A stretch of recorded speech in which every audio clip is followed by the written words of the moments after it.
ରକ୍ଷେ ହରି ତ ମାରେ କିଏ।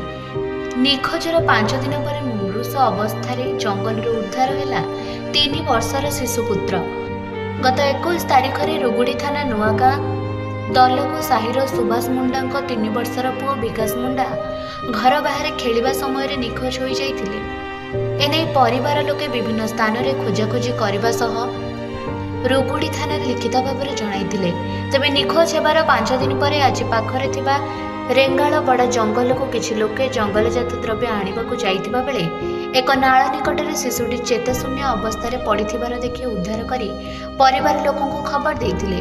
ଏନେଇ ପରିବାର ଲୋକେ ପୋଲିସକୁ ଅବଗତ କରିଥିଲେ। ଶିଶୁଟିର ଶରୀରରେ କେତେକ ସ୍ଥାନରେ ଆମ୍ପୁଡ଼ା ଭଳି କ୍ଷତ ଚିହ୍ନ ସବୁ ରହିଥିବା ବେଳେ ଚିକିତ୍ସା ପାଇଁ ତାକୁ ଯୋଡ଼ାଟାଟା ମେନ୍ ହସ୍ପିଟାଲରେ ଭର୍ତ୍ତି କରାଯାଇଛି। ସମ୍ଭବତଃ ଜଙ୍ଗଲରେ କୌଣସି ବନ୍ୟଜନ୍ତୁ ଆକ୍ରମଣ ଯୋଗୁଁ କ୍ଷତ ହୋଇଥିବା ସନ୍ଦେହ କରାଯାଉଛି। ତେବେ କେଉଁ ପରିସ୍ଥିତିରେ ଶିଶୁଟି ନିଖୋଜ ହେଲା 5 ଦିନ ପରେ 5 ଦିନ ଧରି ଏହିପରି ଜଙ୍ଗଲରେ ପଡ଼ି ରହିଥିଲା ନା ଏହା ପଛରେ ଆଉ କିଛି କାରଣ ରହିଛି, ଶିଶୁକୁ କେହି ଅପହରଣ କରିନଥିଲେ ତ? ଏ ତମାମ ଦିଗକୁ ନେଇ ପୋଲିସ ଅନୁସନ୍ଧାନରେ ଜାରି ରଖିଛି। ଶିଶୁଟିର ଚିକିତ୍ସା ଚାଲିଥିବା ବେଳେ ସ୍ୱାସ୍ଥ୍ୟାବସ୍ଥା ସ୍ଥିର ରହିଛି। 21 ତାରିଖ ଦିନ ଛୁଆଟା ଖେଳୁ ଖେଳୁ କୁଆଡ଼େ ହଜିଯାଇଥିଲା। ତାପରେ ଖୋଜିଲୁ ପାଇଲୁନି। ତାପରେ ଥାନାରେ ଏଫଆଇଆର ଦେଇଦେଲୁ।